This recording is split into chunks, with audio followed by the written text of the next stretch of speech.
56. Bond stands alone. Now Booker with Tucker on him. Throws it up for 8. Shot blocked by Antetokounmpo. What a block from Giannis. 17 seconds from game 7 or from championship number 6. Jordan open. Chicago with the lead. Minute remaining. And they're putting Curry in the pick and roll, trying to get him on Irving. Irving and Curry, one-on-one. Irving puts it up. It's good. Kyrie Irving from downtown. We're sending it in, Jerome. That's for damn sure. Yes. What is up, everybody, and welcome to the Taproom Sports Podcast. I'm your host, Jordan. Stacks on Stacks, lads. Joined with a very special guest tonight. This is Daniel Lopez from the Diamond Talk Podcast. How you doing? What's going on, man? Exciting time in the baseball world right now. It is. So I'm very stoked that you're on because you're very tapped into the baseball world. Obviously, we have the trade deadline happening at 3 p.m. Eastern tomorrow. So a little bit more time. We have a couple deals that we think may get done, haven't been done yet, but we're gonna get into that soon. But first, I wanted to get into something that isn't going to happen, and we found out about that today, and that's Shohei Ohtani. The Angels are no longer listening to offers on him. I think we kind of, me and you have talked about this before, that we didn't think that he was going to get traded. We thought it was all kind of smoke and mirrors, and it turns out it's the truth. What's your thoughts on that, though? Like, are the Angels making a mistake here? I'm gonna be the one person in the world that says they're not. Like, so here's what we gotta think about it, right? Like, it's not just about Shohei Ohtani we could bring back from him. First of all, it's impossible to put a package for him. Like, what do you realistically trade? You're trading for a top 5 DH, which brings back value, right? Austin Meadows this offseason brought back Paredes for Tampa Bay, so you're gonna get value back just as DH. We can all agree that Ohtani's a little bit better than Austin Meadows offensively, just a little bit, right? Then pitching on the mound, he's having a Cy Young season this year, man. Like, we're not talking about it as much just because we get fixated on the two-way player, but as a pitcher himself, he's in the Cy Young conversation this year, man. So what do you give up for a guy like that? Yeah, I think the whole Ohtani thing is interesting. I agree. I think there is a package that could be had. It would gut a team's farm system, you know what I mean? But I don't know. The Angels will always Angel, dude. You know what I mean? Like, they're always going to be the Angels. They're not a good, well-run organization. Their farm system is atrocious. They don't bring up players. They don't develop them well. You have 2 guys right now. Well, Mike Trout I kind of put on the back burner because of the back injury thing. But you have a guy in Shohei Ohtani who, you're absolutely right. Dynamic 2-way player, and he's definitely a better pitcher than he is a hitter, which says a lot because he's a great hitter too. However, you can really restock your farm system and build a solid team around that foundation. Plus, your owner has a ton of money, so you could add free agents among those young players. I mean, I thought I would entertain it, you know what I mean? If I could get the right deal. What that right deal is, I don't know. And obviously, as a business, the Angels want to keep Shohei Ohtani to put butts in the seats. So here's the problem, and the problem is what you mentioned when you started talking. It was they don't develop well. Nope. Well, guess what? If you're going to trade for prospects that are unproven just by nature, and you can't develop them, like, what's it matter? True. Right? True. If you look at the Angels' track record in the last decade and a half, it's been, let's bring in these big names. We obviously don't know what we're doing on the farm system, right? Like, a guy like Joe Adell, right? Like, he's been horrific this year. Horrific. He's been so bad we don't even talk about him anymore. Yep. That's how far he's fallen off. He was their top prospect no less than a year ago, right? Yep. He can't hit, he can't field, he can't run anymore. Which is, how do you lose running? Like, that's something that you just shouldn't be able to lose as far as abilities go. Yeah. So if you're telling me that's what I'm developing, right? If I get, let's say I first of all, they would never trade him to the Dodgers, right? Let's just put that out there, right? Like, the Angels would never trade with the crosstown rivals with the Dodgers, right? So take that team out of the mix. Let's say you trade him to New York, right? When you have an Anthony Volpe and Jason Dominguez, do you trust yourself to get the most you can out of those guys? Probably not. Yeah. Right. Yeah. You know what I mean? It's just, if you're the Angels, what's the best case scenario for you? You get a whole bunch of lottery guys that you hope can figure it out on their own because you're not going to figure it out for them. It's hard, man. Plus, that team is just like that team been through so much in the last few years off the field, right? The stuff with like the drugs, right? They literally killed a player. Yeah. No one really talks about that stuff when they talk about inside the Angels. Look, Mike Trout and his back injury. Can you say that's the Angels' fault? I don't know, but he's been carrying that squad for years, so maybe. Like, it's one of those things where if you're the Angels, look, you keep Ohtani, you keep people coming in, right? You have the best baseball player in the world, right? When it comes down to it, but you don't really get much from trading for him, right? Like, there's just no package available that's gonna fill all the holes that you need to in a way that's gonna say, hey, okay, we did this, now we're gonna compete. Yeah. No, I agree. But they're going to lose it. I think they're going to eventually lose him. You know what I mean? So, I think there's an interesting thing about Ohtani, too. And I keep asking this question. And it's like, what happens when or if he does get into a playoff situation? Because he only pitches once a week. And that kind of like devalues him as a pitcher in the postseason, right? Because I'm going to want my best pitcher pitching every third day in the postseason or every fourth day. So, and he's not able to do that. I mean, maybe he can, but we've seen him kind of wear down as the season goes on, and we've seen it in his last two starts too. I mean, do you think that eventually he's going to have to choose a position? No, absolutely not. So look, so you mentioned the postseason, right? The postseason is the perfect time to get wonky. Yeah. If I'm a team in the postseason, right, I'm not having him as a starter. I'm starting him at DH. As we get later on in the innings, guess what? Our DH is pitching. We're gonna lose the DH spot because he's gonna go on the mound. Hopefully he can finish the game out for you, right? When you're pitching innings either 7, 8, and 9, or 8 and 9, or whatever towards the back end, you're going to be okay with getting that production. Plus, you'll probably be able to get on the mound a few more games than you would if he was a traditional starter. Yeah. And I do want to mention one more thing, right? I've been lucky enough that like one of the coolest experiences of my life, I was able to sit next to Shohei Ohtani's mom and sister at Angel Stadium during a game. It was during the season before the pandemic season. So I think it was like his first year there. The Angels will do absolutely anything to keep this dude. When I'm telling you, they're going to throw out a stupid number out there. They're going to do so. Like they treat this dude like he is, King Tut and reincarnated. You know what I mean? Like, they will do absolutely everything in their power to make sure he stays an Angel for life. That's why when the whole trade thing happened, is like, oh, is he going to get traded? There's Artie Moreno and those guys, they're not even thinking about trading him. Not even considering. If it's up to them, they'll sign him to a $400 million contract next week. I mean, that's probably what it's gonna the kind of contract he's gonna get. All right, let's talk about some of these trades that went down today. So obviously, let's kind of recap what happened. So Luis Castillo gets traded to the Mariners. That's kind of the first domino that falls. The Mariners give up 3 of their top 5 prospects according to MLB.com, and we could debate till tomorrow about about prospect rankings. But then, that was the best pitcher on the market. Frankie Montas gets dealt today to your New York Yankees for a few of their top 20 prospects. Me being an A's fan, I was kind of disappointed at the return. You're trying to talk me off a ledge here. So let's kind of talk about what the Yankees did. They go out and get Andrew Benintendi after they said that they weren't going to trade for him, or reports came out that they weren't interested in trading for him because he wasn't vaccinated and he wouldn't be able to play in Toronto if they had to play a series against Toronto. He has said now that he will get vaccinated, so that kind of does away with that. Gives them a contact hitter, the antithesis of Joey Gallo, which is good for the Yankees. Overcorrected hard on that one. Yeah.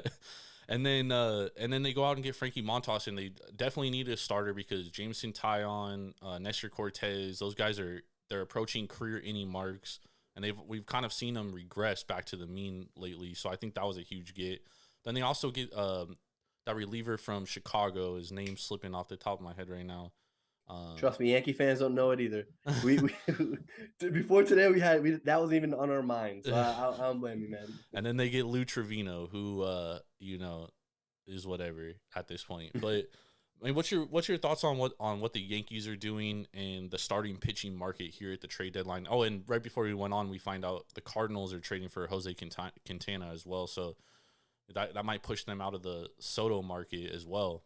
What do you think about the starting pitching market here? every year starting pitching is kind of the one that's like, okay, who's going to be available this year? They're really, in my opinion, there wasn't anybody that was really like, the must-have guy. The closest guy was Luis Castillo.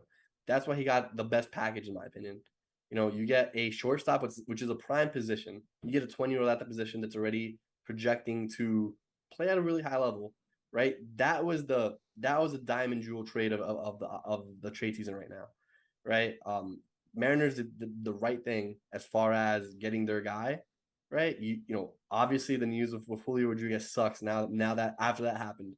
I think if they had more clarity about Julio Rodriguez before they made that trade, they would have considered holding off a little bit more. But still, you know what? If you're the Reds, you made the right decision. You got the best guy that was going to get traded in this whole, potentially in this whole trade deadline kind of scenario, right? Obviously, we're still waiting on Juan Soto. That can change things, but as of right now, Reds get the best player. You mentioned Montes. I don't love Frankie, right? Like now we're on we're on first name basis now, right? He's on my team, but I can't say and sit here and say I love him as much as I love Castillo. Castillo has electric stuff that plays in the playoffs, right? That fastball changeup combo. You mentioned he's a 2-speed pitcher. If you're gonna be a 2-speed pitcher, those are the two pitches that you want to have that difference. I mean, he has 4 pitches and he throws them at 2 speeds. Like usually you don't see that. Usually you see a guy like he'll throw a 4-seam, 2-seam fastball, and his 2-seam is usually a little bit slower. Then the changeup is even slower off that. But Castillo, because he's a 2-pitch pitcher, and you know this, you know baseball, he has to be so precise with his fastball command. You know what I mean? I think that changes a lot. I disagree because Castillo throws so hard, right? He's a 98 plus guy. Yeah, he is. Right. So a 98 plus guy gets away with a little bit more, especially when his changeup is that sick, right? His sinker isn't a plus pitch, right? His sinker is something that's developing. He can't locate that thing to save his life, right? Whenever he throws it, that's when he starts getting hit around. Slider, it's okay. It's an above average slider, but not anything that's going to be considered his signature pitch. That changeup is potentially a top 5 changeup in the game, probably closer to like the 3 mark. Fastball, you're throwing it in the high 90s with that changeup, you're going to be dangerous. Montes gives you a better repertoire, right? You do have more to work with, especially with a guy which we gotta say it, like Blake, I forget his name right now, from the Yankees, the pitching coach. Like he's helped out a lot of guys. Scott Emerson is no slouch himself in Oakland, man. No, and I'm not saying he is. I'm not saying he is, but I think every now and then when you get a change of just verbiage, right? A change of, hey, we're going to do this, or we're going to change the sequence of what we've normally been doing, that goes a long way, right? And you mentioned Oakland. Oakland's done great with that. Oakland's been great at making sure that their guys that they do have can perform. It's what keeps them in games, right? Because that offense ain't it. But, you mentioned the package that came back to the A's. Whenever you're trading in this market, it's my belief it's always safer to go grab pitching, because at the very least, pitching can end up in your bullpen. Yeah. Right. And I mean, the A's develop pitchers way better than they do hitters. You know what I mean? Like, yeah. It's not even a fair assessment. I mean, I've seen this team trade for Derek Barton, who was a top 5 prospect, and dude never even panned out to be shit. It is what it is, but no, I mean, I think, dude, Frank, like me and you were talking about this earlier, and I was saying like Frankie Montas and Luis Castillo, like their numbers are very similar, except Montas doesn't get the benefit of pitching NL Central teams, 19 times a year or 16 times or whatever. He has to pitch against the Astros. He has to pitch against the Angels, who normally can hit, the Mariners, the Rangers. And I mean, this guy, dude, plus splitter, plus fastball, he just gets caught up sometimes when he can't throw a splitter. That's when he starts to get hit, dude, because then his fastball, you just sit on his fastball because he's really a 2-pitch pitcher. I mean, he throws a slider, but he doesn't throw it that much. I don't think he only throws it like 8% of the time. So, I don't know. I think it's a big move for the Yankees, though, because the Yankees, they definitely need a starter for sure. He slides in as the Yankees' number 2 guy, even with Luis Severino back. Right, like even if he comes back, Severino got transferred to the 60-day IL today. Yeah, but he was on that pace anyway. If anything, it just extends it by like a week and a half. But Yankees needed that number 2 guy, right? Like you mentioned, Montgomery, you mentioned Tyon, you mentioned Cortez. All those guys are pitching above their pay grade, right? yeah. Like Oh, we don't, oh yeah. yeah, and like it's not an insulting thing to say. No, These it's guys are not. overperforming, Yeah. right? Nestor Cortez has one. He developed a cutter that was better than any pitch he's had, Yep. and he's throwing it in good spots, Yep. right? He's when he doesn't hit his spots, he's getting crushed up, Yep. right? It reminds you a lot of Dallas Keuchel, where Dallas Keuchel really didn't throw anything special, but he was pinpoint Command. Yep. until he wasn't, Yep. and then when he wasn't, he has an 8 ERA, and now he's pitching with like a little league team somewhere, right? Like that's the difference. When you're not on as a Nestor Cortez, you're gonna get hurt. Yeah. Tyone's a whole other thing. Tyon has talent, but Tyon just Well, he it's had just not there. he It's had not a live. he had an unreal walk rate. I mean, he went like walking one batter in the first like 3 months of the season, dude. And that's just like not sustainable. You know what I mean? Like that's unrealistic. So I mean, that's a big thing is now he's like walking guys. He's getting hit a little bit more, but He's tired. He's tired, man. That's the one thing with Tyon that you notice is he's overexerting a little bit, right? And that usually you lose command when you're overexerting. You know, he doesn't necessarily trust his stuff to be an easy thrower. You look at a guy like Frankie Montas, he's an easy thrower, yep. right? Big dude. Every pitch he gets off looks easy. Tyon's not that guy. True. Tyon has to do a little bit more to get it where he wants to go. And I think that's what, ultimately that hurts your command. Yep. And to be completely honest with you, if you tell the Yankee fans this year, hey, Nestor Cortez is going to be an all-star, you're like, what? Right? He's a 5. He wasn't going to even be a 5. Yep. Right? That was Domingo Herman spot. Yep. You tell us Tyon's going to have, below a 4. We take it. Yep. We take it. We don't even look back. Montgomery's always been, low-key solid, so I'm not going to talk shit about Montgomery. He's doing what he does, which is he's a 3. And he's pitched like a 3, yep. right? Only thing that now it's more consistent than it has been. He has great games. He has bad games. Well, last year he like could not pitch on the road at all. Like he was getting shelled on the road, and this year he's like totally opposite. Like he's phenomenal on the road, and I mean that's a testament to him working. He got better in the offseason, and I think we've all kind of thought like Jordan Montgomery can be like a top 3 level starter. I mean he's always had like the stuff to be that guy. It's always been like his confidence, right? And now he kind of has that. And where do you see the Yankees at right now though, Daniel? Because honestly, I think it's the Astros in the AL, and then there's a gap, and then there's Aaron Judge. Because that's really who the Yankees are right now. I mean, dude, Judge is having a fucking phenomenal season, dude. Like, this is a historic season. He might get close to Barry Bonds, dude. Like, at this rate, I mean, he's hitting a home run every game at this point, dude. Like, yeah. It's unreal what's going on, dude. I mean, at what point do pitchers just stop pitching to him? You know what I mean? Like, they have to at this point because he's hitting anything in the zone. It's crazy. So you mentioned the Yankees and the Astros. Those are 2 teams in the AL that are far above beyond the rest. Yep. Right. You mentioned how close they are. I think they're very close. Right. Like, yeah, Astros won the series this year. It's been very close games. Very close games. Last year, the Yankees beat them in the regular season. Didn't beat them in the postseason. The crazy part is of the 7 games they played, the Yankees have not led for a single inning, dude. The only games they won on walk-offs. That's and you know crazy. what? That's the perfect narrative for the playoffs, though. Is that not a playoff narrative? I mean, it can be, but I don't know, dude. Astros are just such a complete team, in my opinion. And like when we were doing our win total show to begin the season, I was like saying I love the Astros, and Ben, who's my partner, he was like, nah, the Mariners are going to win that division easily. I was like, nah, dude. Oh, hell no. Like, I don't know. The Astros are going to win this division. Look. No disrespect to Mariner fans, but this team is a revelation, right? This team is, even with the guys you got with the pickup of Robbie Ray, this team isn't supposed to be this good at right now, right? Julio Rodriguez with a shot in the arm. You guys won 16 in a row, but everyone got to take it easy a little bit with the Mariners, right? Because it's easy to love them. It's real easy to love them. Yeah. But if you look at them like just on paper, right, there's a lot of question marks there. Yeah, right? I mean, their lineup is definitely, but their bullpen is nasty. Bullpen is nasty. Starting pitching is nasty too, right? Especially with the addition of Castillo. I'm not saying they're a bad team, right? They're definitely not. But at the same time, right, to for anyone to think they were close to the Astros, crazy. That's ludicrous. Yeah. That's the part that people got carried away with. Because I know in the offseason, the Seattle Mariners were a lot of people's darling team. Yep. They're not. They're nowhere near the Astros. I would say they're nowhere near the Yankees as far as roster construction.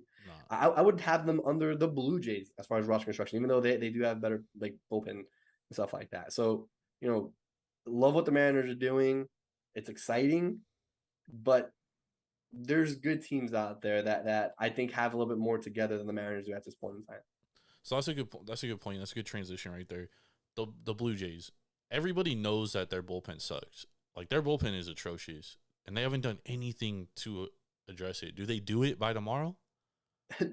What is there to do, right? Like, so if you look at the guys out there, right, you have a few Marlin guys that, like, Pablo Lopez is definitely a potential destination for Toronto, right? That's a guy that they probably want to go after. I'd assume a bullpen piece comes with him. You look around everywhere else. David Robertson hasn't been traded yet. That's a pretty big name. Then you look at around the league. Yeah, there's a couple of guys you can pick up here and there. Blue Jays, they're struggling, man. Like, you look at their team. We thought of them as an offensive juggernaut going in. Right. People forget. Look, Marcus Semien, who he sucks this year, but he didn't suck last year. Yeah. Right. No, he was great. You took an MVP contender off of your lineup, right? So just there, you have to know you've lost some offense, right? Yep. Like just by straight logic. Yep. You know what I mean? Well, then they added Chapman, who, and to be fair, this is fair. Like, we didn't know if Chapman was the 2019 MVP guy because he's been battling injury, but now it's more apparent that, okay, he's not that guy. Like, that was an anomaly that year was, you know what I mean? So, platinum glove third baseman. He's been hot though the last few weeks. Chapman's been hot the last few weeks where he's picked it up offensively. But like, you're right. Like, he's not a guy that I have in there saying, hey, I can replace Marcus Semien's production. Yeah. Right. And then you'll just look around that look, Teoscar Hernandez, he's been in and out of the lineup all year, but he hasn't definitely been producing not as much there. production as last year. Bo Bichette, he has been. Well, me and you've had a lot of conversations about that Bo Bichette. He's been average. He's a guy that can't be average for your team if you're going to be successful for the Blue Jays. Well, especially how they built that team, because they built it thinking that he was going to be an all-star caliber player, and I don't think he's that guy. I don't think he's that guy either. I think he's a borderline guy. Yeah. Right. I think he's a guy that can on certain years he's going to be an all-star, certain years he's going to be crap. Right. If he was as good of a player as his hair, dude, that would be one hell of a player. He'd be Hall of Famer. He'd have like 64 home runs right now. That'd be a hell of a player right there. Blue Jay moves though. They need arms, man. They need arms.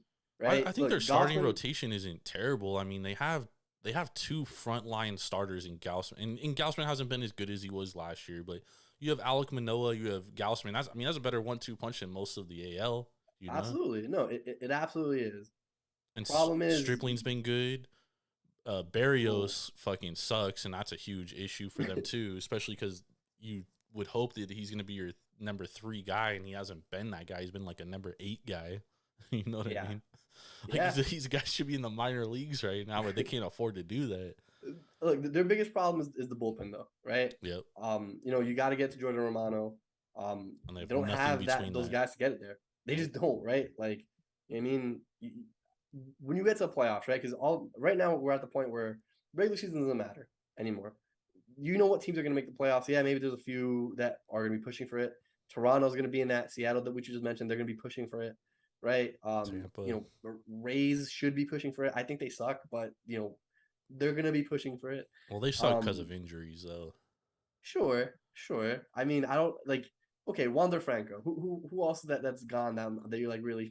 Well, Brendan Lowe's nice, but he missed like the first 2 months of the season. He's okay.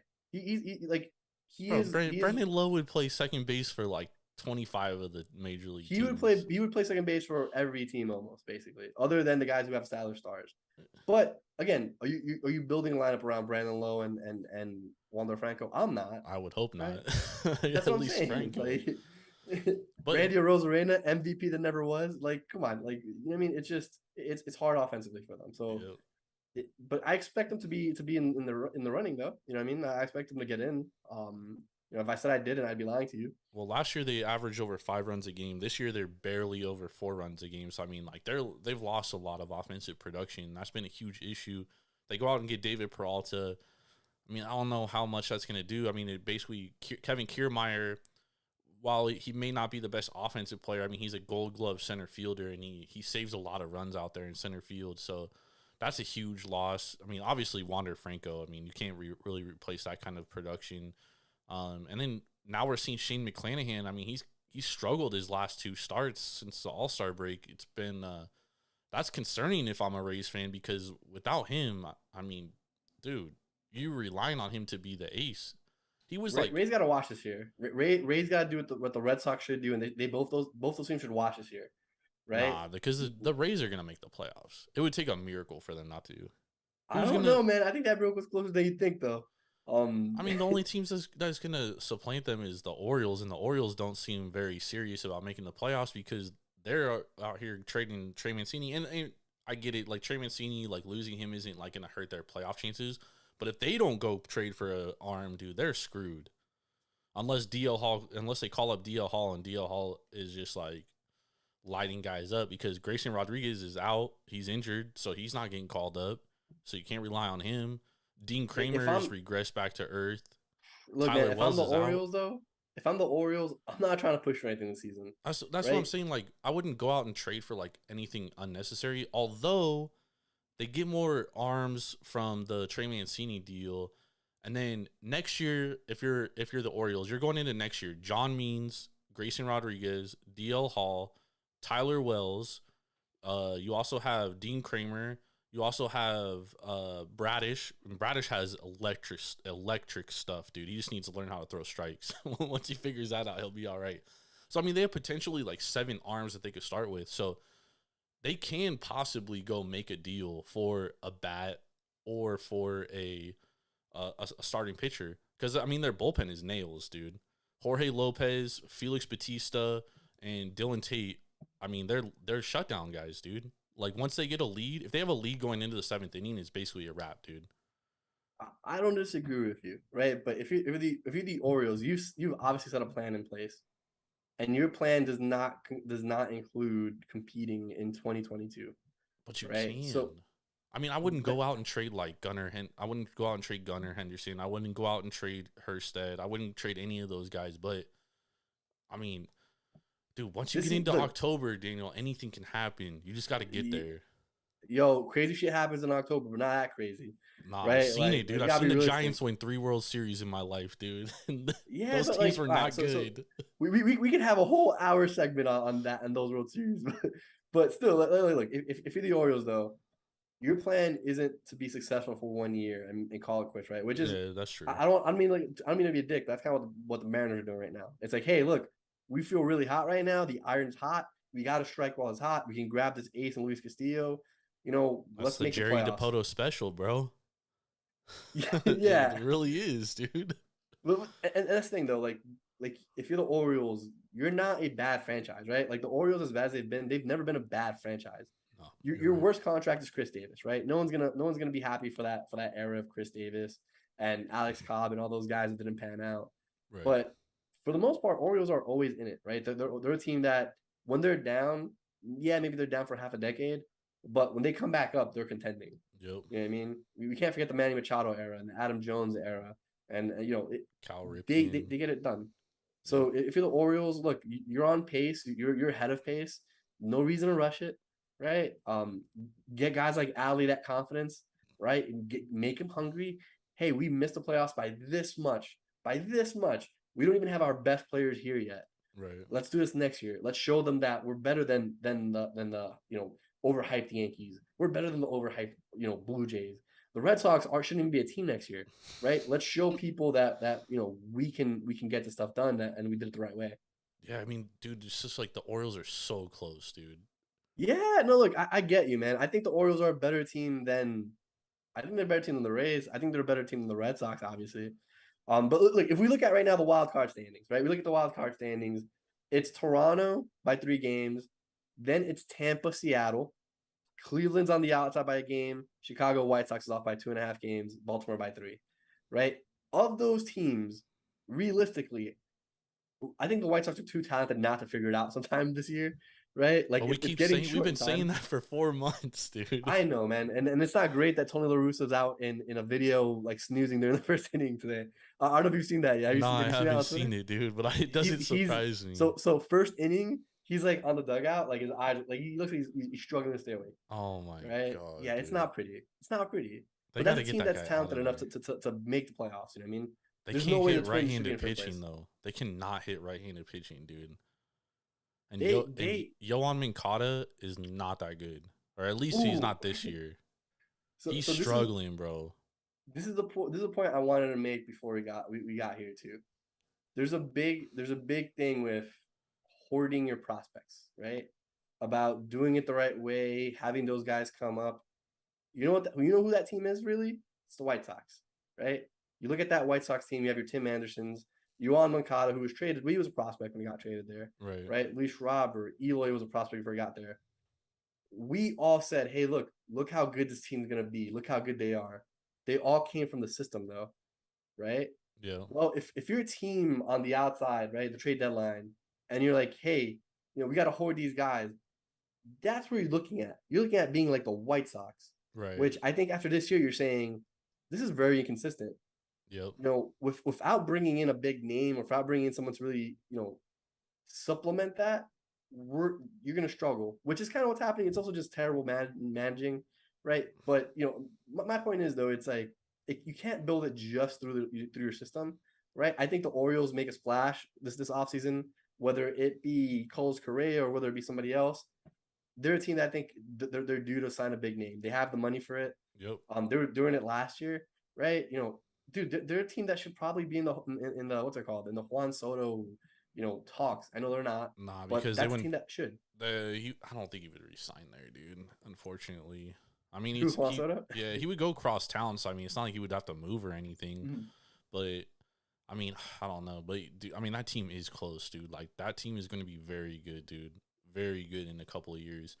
And Yeah, and that's why when like the rumors were that they were going to go out, they were in the mix for Pablo Lopez. I was like, all right, that makes perfect sense. But then Tyler Wells goes down with the injury, and he's probably gonna be out for the year. And that really changes everything because he was their most consistent starter all season long. You take that out of your rotation, it's like now it's like, okay, we go get Pablo Lopez, and we got Pablo, and then who else? You know what I mean? We can't call up Grayson Rodriguez because he's hurt. And we call up DL Hall. Is he going to be good right away? I mean, probably not. It's all about timing with these things, man. It's all about timing. I think right now, the Orioles shouldn't force it, because if not, you're getting to a point where it's like, okay, yeah, we had this cool run last season, but what can we look forward to? Yep. And right now, it's not a lot, right? I think they're gonna have the money to sign a big guy, right? Whether it be DeGrom, because remember, DeGrom's contract's up pretty soon here. He's gonna be a guy in the market. Would you pay that money for DeGrom though, knowing his injury history? Hell no. Yeah, I don't think I would. Hell either. no. Absolutely not. Yeah, that's tough, bro. Nah, the Orioles are gonna be nice. Let's talk about the Mets. So let's move over to the Mets. The Mets have made a couple moves. They get Tyler Naquin. They also traded for Daniel Vogelbach when they need to be able to hit. I mean, look at dude. They struggled against Corbin for like 3 innings today. They can't hit lefties, dude. They can't. Do you think that the Mets are done trading, or do you think that there's a possible another move coming, or is that move DeGrom starting tomorrow? I think it's hard with the Mets, right? Because their farm system really isn't rich like that. Their best prospect is a catcher who drops absolute bombs, and he's not even hitting that well this year in AAA. No, but he drops bombs, though, right? He projects to be good. And by the way, that's one thing I want to say too, with just prospects and stuff like that, especially at the catcher position. It's the hardest position to project offense in. Yep. There's so much that goes into it. I know what's called Dylan mentioned it a while back. He's like, look, catching is really hard to predict because these guys are learning pretty much everything on top of also hitting and learning a pitching staff and all that stuff. So it is hard to project catcher and offense. Plus, I don't think Alvarez sticks at catcher anyway. I think he's a dude that might eventually switch positions. Same with Diego Cartaya. Yeah. Look, and Cartaya is another one where look, he's really good. He's 20 years old, right? But what changed from his year 19 age to his year 20 age that all of a sudden now he's the greatest thing ever? I'm not saying he's bad. I'm not saying that he shouldn't be ranked where he's ranked, right? They have him in the top 5. Awesome. But the catcher position is the hardest one to predict. That's why the Dodgers stayed with Will Smith instead of pushing up Keibert Ruiz. The way they see it, hey, look, this is working for us. It's hard to have these guys work out. We have one that works out.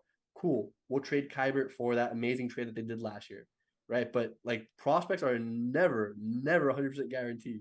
Nah, So never. that's the thing that people got to remember. But to your Mets point, right? To your Mets, because that's what we were talking about.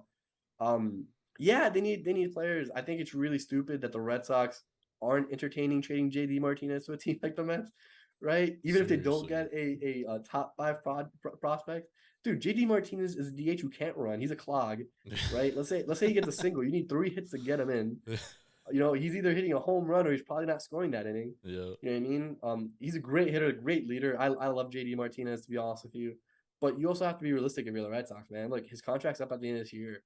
Get something for him, right? Anything. For God's sakes, you traded Mookie Betts with a whole year left. Yep. You're not going to trade JD Martinez with like 4 months left or 3 months left? Come on. I mean, I hate to like go over to the Red Sox, but I mean, they're like teetering this line between like, are we buying? Are we selling? Like, we trade Christian Vasquez, but then we trade for Tommy Pham. Like, what are they actually doing?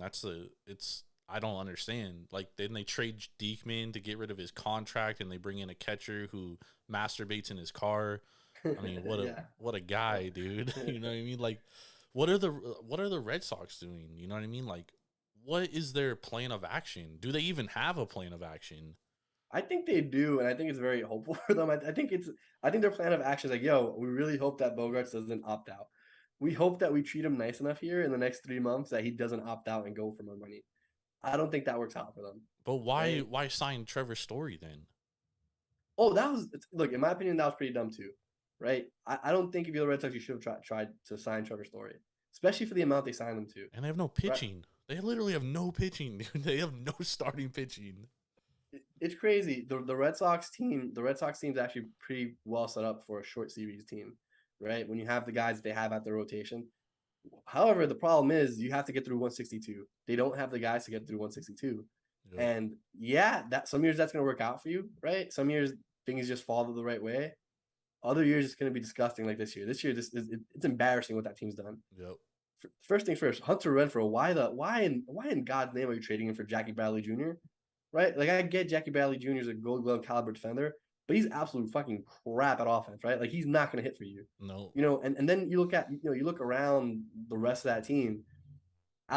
Verdugo, dude, Verdugo's a role player at best, right? He's not a guy that can carry a team for you. Not that that's what they thought he was going to get. He can't hit for power, dude. He can't hit for power. Not even hit for power. He doesn't hit for average well enough to be in a lineup like that, right? It was a really poorly constructed team. The problem with them too is that their farm system isn't great. Like, don't expect them to be, oh, hey, yeah, they suck now, but in the future we have guys coming in.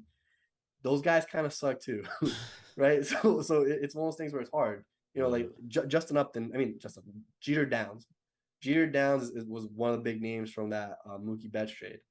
Dude, right now they're using him as a utility player, right? Yeah. If you had any sort of kind of faith in him, he's your everyday starter at some position.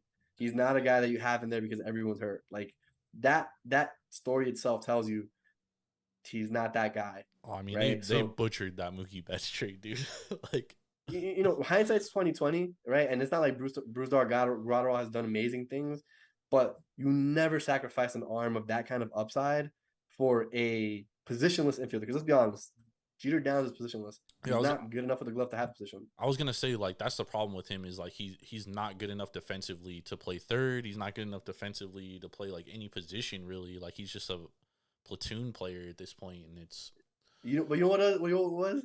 He did great in the Dodgers farm system, right? Because those guys over prepare. So when he's out here having an OPS over 1,000 in the minor leagues, people are like, oh, he's an athletic dude. He's obviously hitting. He's gonna be a great player. Doesn't work like that. He's just so much better prepared than the other guys, which also shows you that he can be ready, that he can do good things, but you can't get sold just on that. Yep. Good point. All right, let's talk about some trades that may go down. Or before we do that, let's talk about Josh Hader trade to San Diego, because this one was a head scratcher to me, dude. I just didn't understand it. So the Brewers trade Josh Hader to the San Diego Padres. In return, they get Taylor Rogers, Robert Gasser, Esteury Ruiz, and Danielson Lamet. What do you think? What do you think about this trade for both teams? Like, how does it figure to help both teams now and down the line? Nobody uses their resources as badly as the Padres do. Those four guys are major league guys, right? All those four guys are going to be on the major league roster, which means they have a lot more value than what you've given them for trading them for a relief pitcher. Josh Hader, look, definitely one of the best relief pitchers we've had in the last half decade, right? No one's going to fight you on that. He's electric. Yep. You know, even though he's having a down year this year, it's really because of a couple of starts. A couple of appearances. But either way, dude, I don't think you trade those four guys for prime Mariano Rivera. You know what I mean? Like, it's so hard in the relief for relief pitcher to not only give up a relief pitcher that's already kind of not like at his caliber, but he's a usable guy in Rogers, right? Right. Then to add in guys who are major league ready right now, it's hard. It's hard to fathom. And look, if Josh Hader goes out there, puts up a great postseason, if Padres get into a postseason, everyone's gonna say it was worth it. I personally don't see a world where that really happens, right? The Padres just need too many things. They're gonna make the playoffs though. At this point, like they are, but you need so much more for the Padres. Is my point. Yeah. Where I think they their could have starting used that. pitching sucks. Like they got a lot of issues. You know, you think of the guys that like the guy the Yankees traded for, which we still are not going to say his name because I've completely forgot it as well. The guy from the Cubs, that's a guy that's an upgrade that you would have traded one of those guys in that trade, and your bullpen upgrades, right? You know, Quintana, you didn't trade anything for Quintana if you're the Cardinals, which I know we didn't mention him yet, but you know, you didn't trade anything for Quintana. You're telling me that one of those prospects could have gotten Quintana, that wouldn't have gotten you closer to building that bridge to the ninth inning to ultimately end it? There's so many better ways they could have gone, and they just didn't do it. And Taylor Rogers is like, I mean, he's having an as productive season as Hader, and like I know Rogers has struggled in his last 3 outings, and it's a little concerning if you're the Padres. But I mean, Josh Hader went from a 0 ERA to a 4.7 ERA in like a matter of 6 games, dude. I mean, that's where he's at right now. Look, Hader can be electric, dude. We know that, but I'm 100% in agreement with you. Like, I just don't want to give up prospects and a reliever that's basically the same caliber for a guy that could be better if he like matches what he did before. We don't know if that's going to be the case, though. You know what I mean? So I think it's a little head scratching if you're the Padres, and if you're the Brewers, you got Devin Williams who's better. You know what I mean? So it's like, all right, Devin Williams can close games for us now. Trevor Rogers, you slide into that setup role. We're good. We're good here. You know what I mean? Brewers are in a great position after this trade, to be honest with you, man.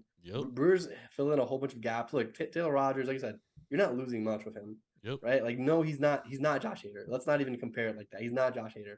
But is he just one notch below potentially? Yeah. Right? Maybe a couple notches on a bad day.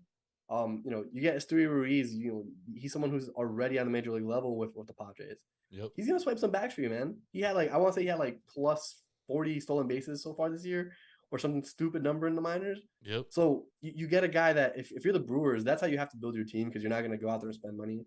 Right? The most money you're gonna spend on Christian Yelich, which you're regretting immediately. But you know, it's the way you have to do things with the Brewers. They did the right thing, right? That's a great franchise. I know a lot of people will talk about the Rays like they're like the Kmart of, you know, the greatest team ever. The Brewers are that same team, right? The Brewers and the Rays are one and the same. They both have great organizations working with a little bit. They get the most out of guys. So this was great for the Brewers. If you're the Padres, you just have to hope that he's prime Hader when he has to be. And that's not easy to do, man. Nope, it's not. All right, one team I do want to talk about before we move on is the Giants, and what the Giants are going to do here, because, you know, they're a team that's only, what are they, 3.5 back right now of the last wild card. It's going to be 4.5 after this game. They're going to their ass kicked. Yeah, I know. This is nasty, and I bet on the Giants today, dude. Logan Webb, dude, he's getting shelled, bro. What's going on? He's been lights out his last few starts. But I mean, what do you think the Giants do? Like, because I said it on our podcast 2 weeks ago. I was like, you know what, dude? If I'm the Giants, I'm entertaining trading Carlos Rodon, because he could opt out at the end of this year. You know what I mean? It's like, and he's going to do it because he can make more money. So it's like, why not trade a guy like that? Get some pieces in. And like, that's what Farhan does. Like, Farhan came from the A's. He came from the Dodgers. Like, he likes to build his teams from the ground up. And I said all of last year, bro. I said it all last year. The Giants are a bunch of Jags playing over their head, and they set Farhan back in a year because what he wanted to do was he wanted to trade the Brandon Crawfords, the Brandon Belts. He wanted to get younger guys in there and build, but instead he had to become a buyer at the deadline because they were winning ball games. And now they're in this position where all those dudes that had career years last year have now regressed back to what they normally are.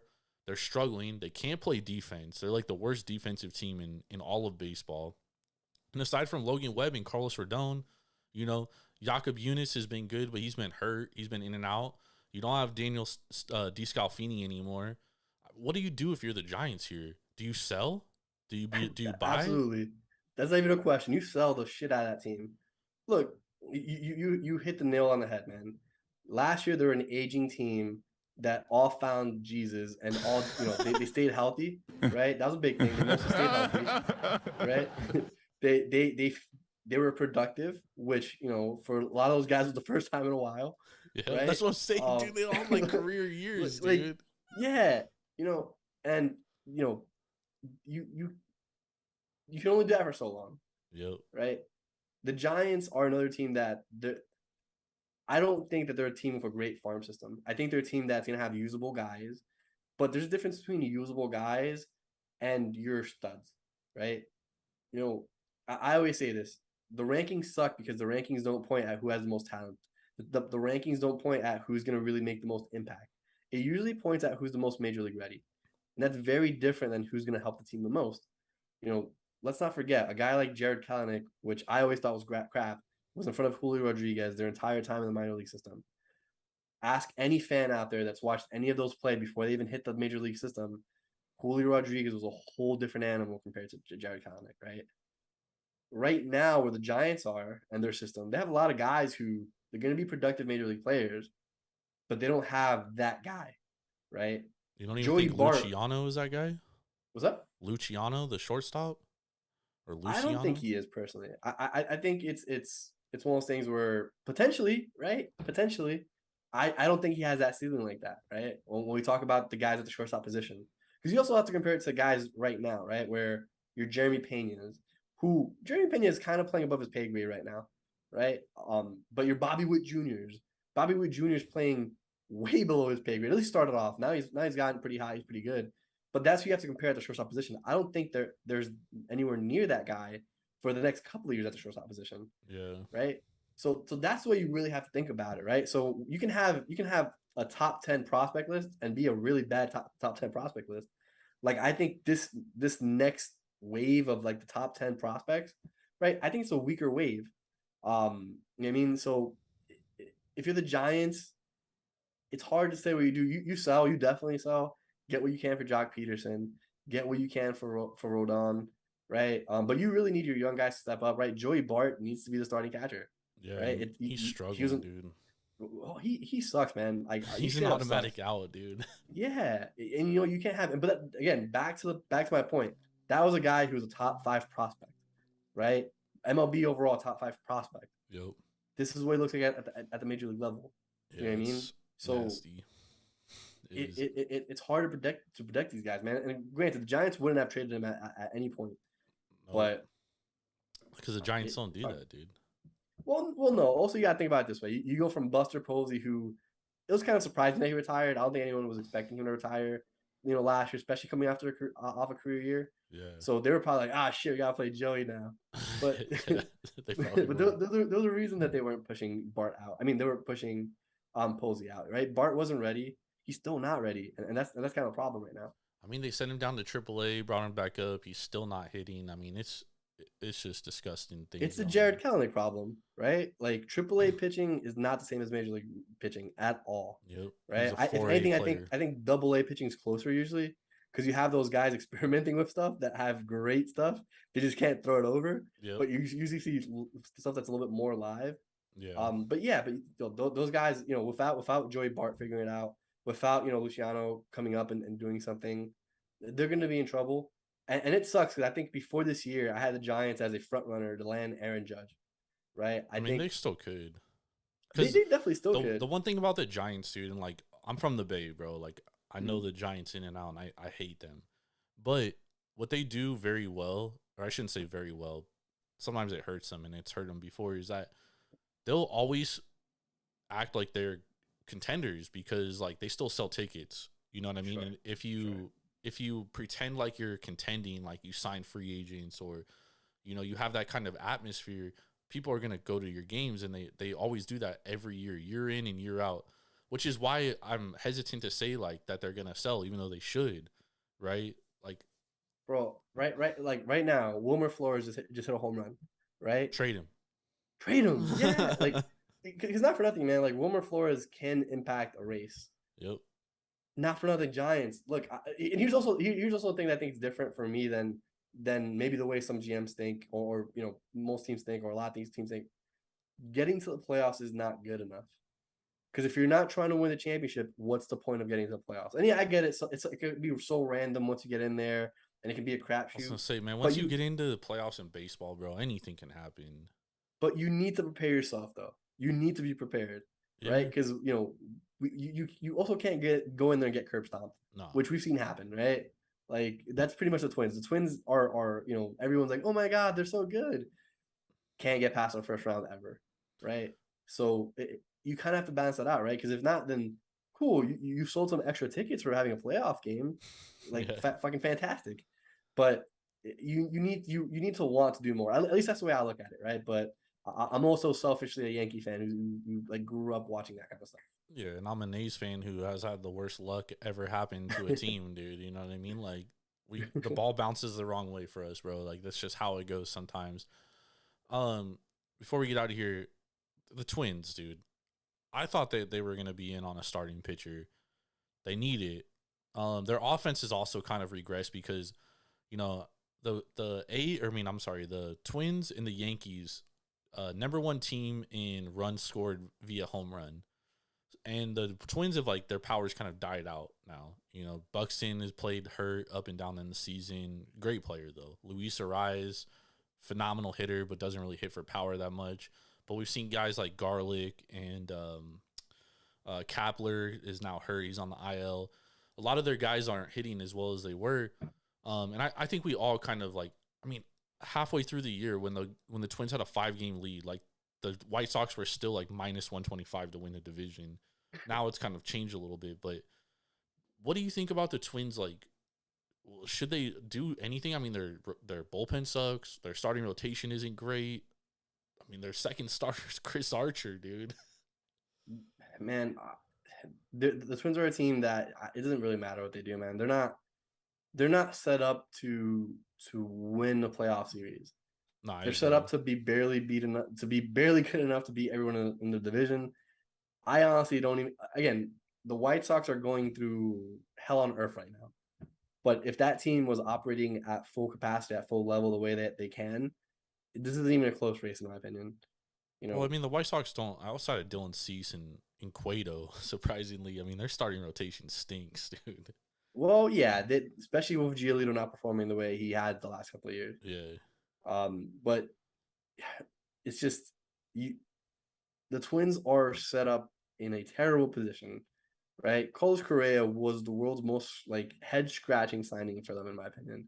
You know, one, you had Royce Lewis, and Royce Lewis got hurt again, so you can't put that against them. Yeah. Right. They're another team that's kind of stuck in the middle, right? Where they're always between let's go for it and hey, we really need to be safe here. And they always choose let's be safe here. And that hasn't changed. That won't change. You know, who can they really trade for that's going to change that? If they add a Carlos Rodon, what's that doing for them? I mean, that's a good addition, except for Carlos Rodon. Except for the White Sox shell lefties, dude. So sure.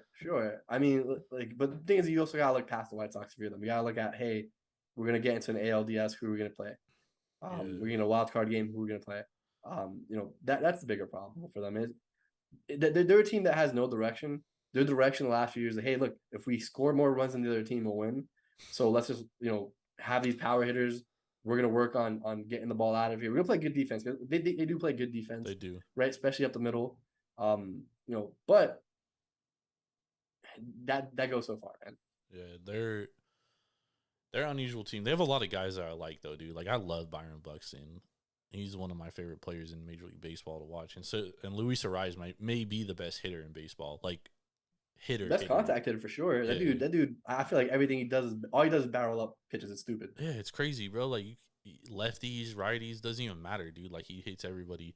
All right, before I get you out of here, I want to go over some futures bets with you. So the Yankees, Dodgers both plus 350 to win the World Series. Astros plus 450, Braves plus 700, Mets plus 750.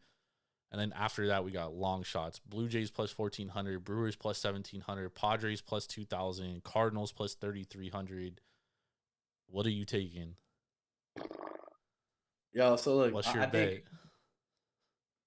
it's hard to pick against the Dodgers, right? Dodgers have a very complete team, right? Especially we didn't talk about surprisingly, we didn't talk about Soto, which we probably should end Oh, on. yeah, But dude. We should talk. Let's talk about Juan. I forgot we didn't talk about Juan Soto. Sorry.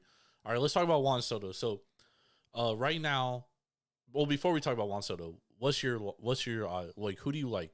Who would, if you had to put your U.S. dollars on a team, who would you put it on right now to win? right now, as of today, Yeah. Braves I plus just- 700, Astros plus 450, Dodgers plus 350, Yankees plus 350, Mets plus 750.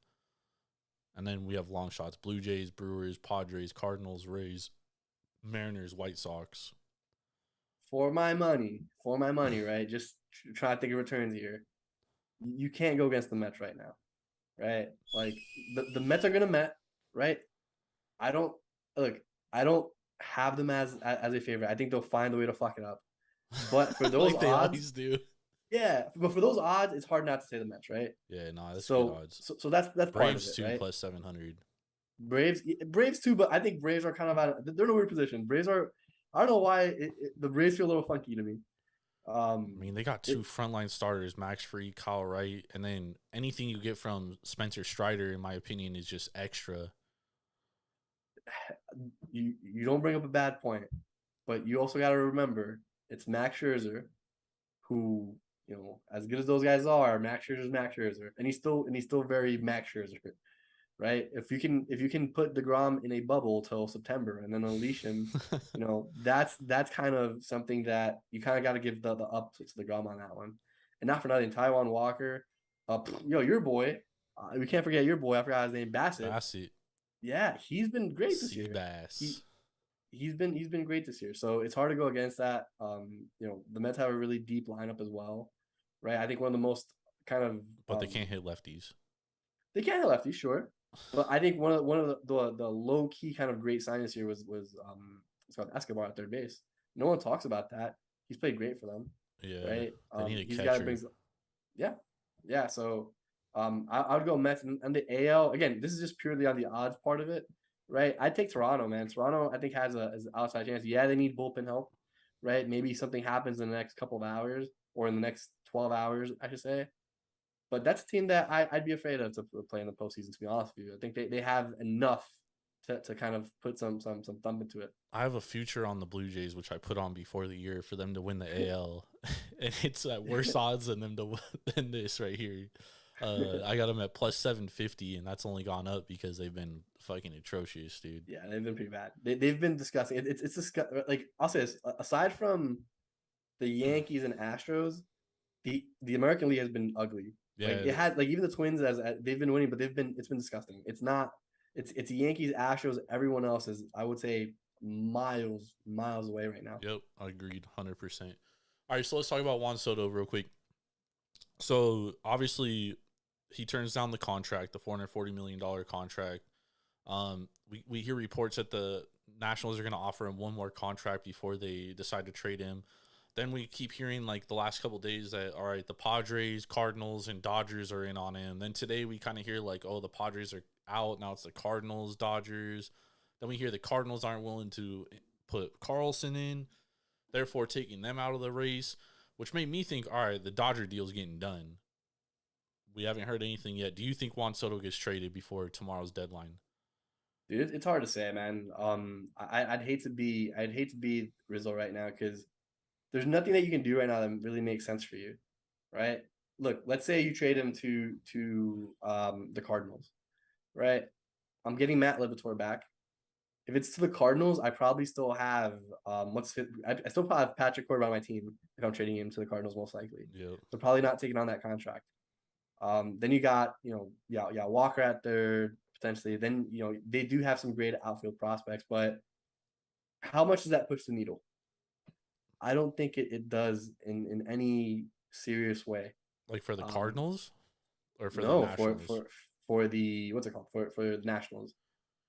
If I'm the Cardinals, and here's what I'm thinking around the Cardinals, my system's good enough. My outfield, look, Carlson's a really good player. Is he Juan Soto? No, there's one Juan Soto, Yeah. right?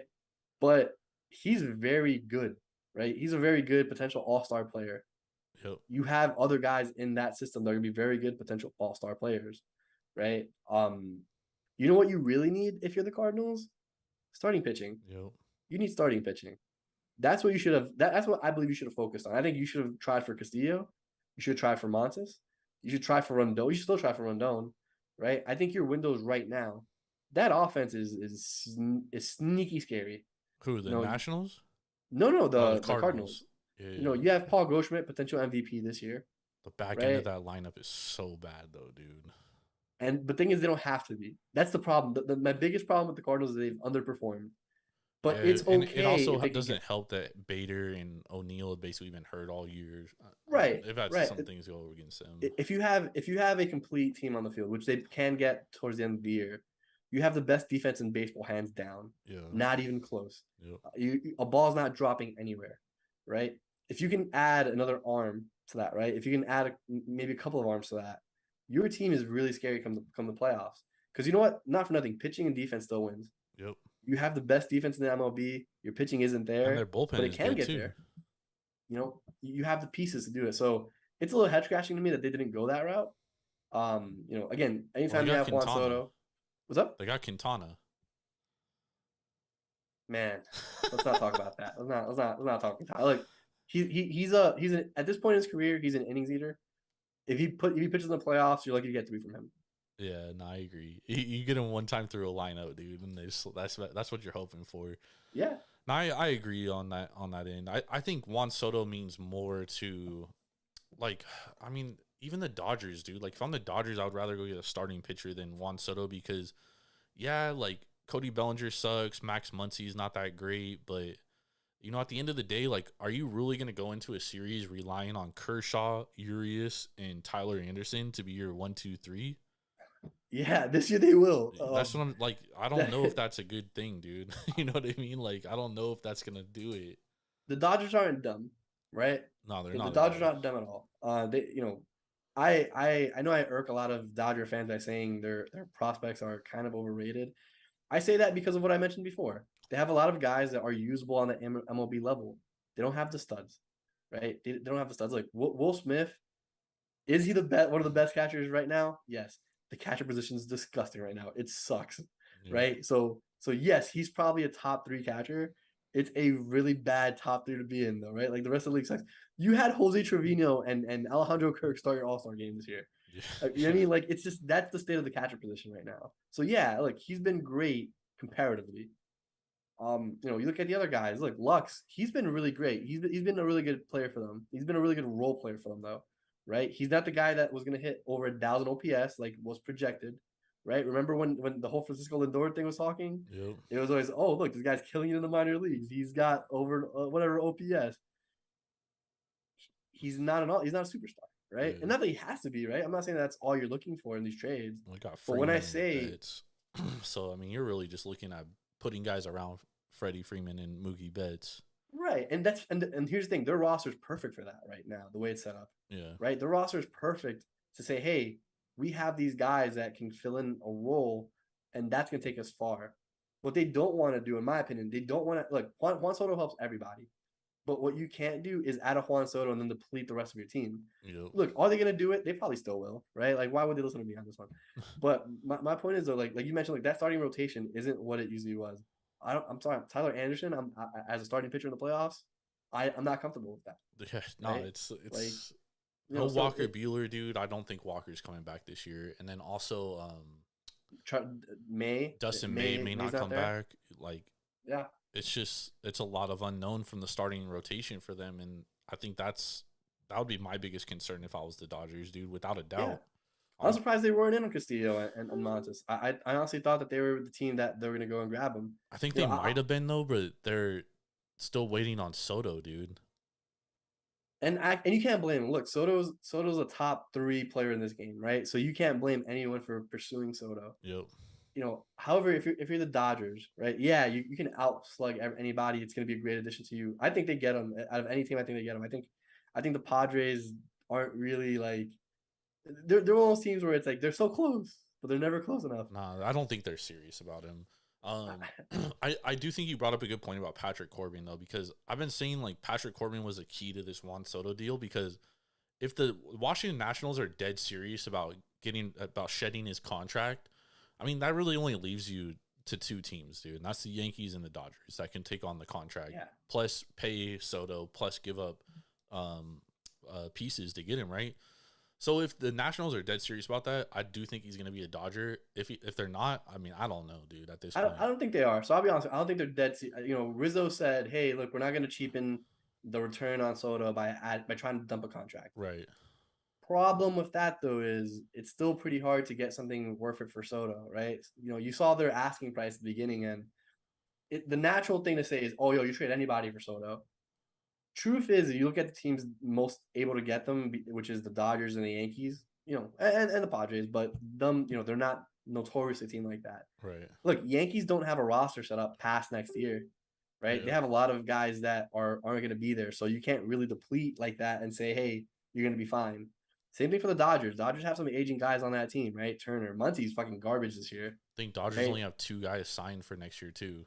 Yeah, so it's one of those things where like, yeah, you want to have Soto because he definitely brings he does nothing but help, right? Like no one's gonna be mad at getting Juan Soto. Yeah. But what teams are looking at, I think what the Nationals are realizing, look, he's worth it, but teams aren't gonna pay up for it right now. Yeah. Right, the way it is, I honestly think I think there's a 40% chance he stays with the Nationals, because you can also just try to resign him in the offseason, man. Yeah, there's no reason to rush this stuff.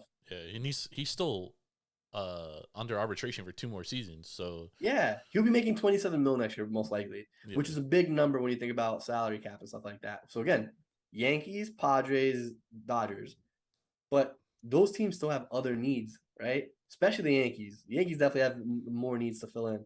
Dodgers not as much, but still some guys that you don't feel as comfortable as you usually do going into a season with.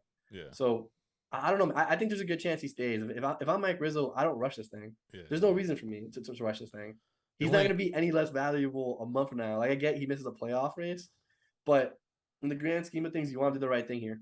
The only way he gets or the only way they rush it is if because they're being sold, right? That the new owners are like, you got to wash your hands of we don't want to be the owners that trade him, dude. You know what I mean? That's the thing too, man. Look, with new ownership coming in, I can't imagine them saying, "Hey, look, our most valued piece right now, the one that makes this franchise valuable, we don't want to have him on the team when we buy it." That's crazy to me. Well, right? Because I think there's also a chance that they don't want to buy it and have that salary attached. You know what I mean? Sure. But the thing is, you're gonna have, if you don't have the Juan Soto salary attached, you still have Steven Strasburg and Patrick Corbin. Yeah. You want to at least say, hey, look, we have these terrible contracts, but we also have potentially the best player in the game. Yeah, that's true. Right. I think that's where you're at, man. If I'm the Nationals and I'm selling the team, I can't imagine putting an owner in a position to say, hey, look, come to this barren ass team. I mean, I don't know. It's rough, but hey, man, those guys have a job to do. Yep, that's true. All right, man, I want to thank you for coming on with me tonight.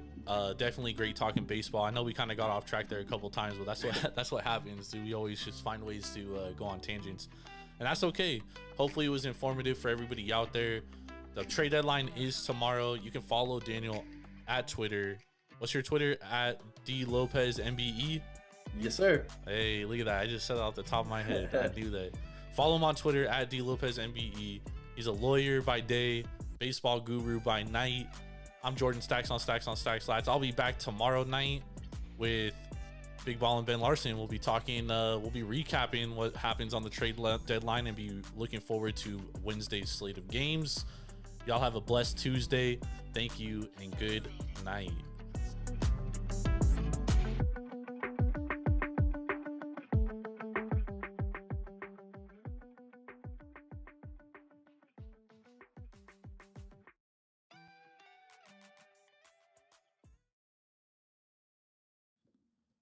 Nice, dude.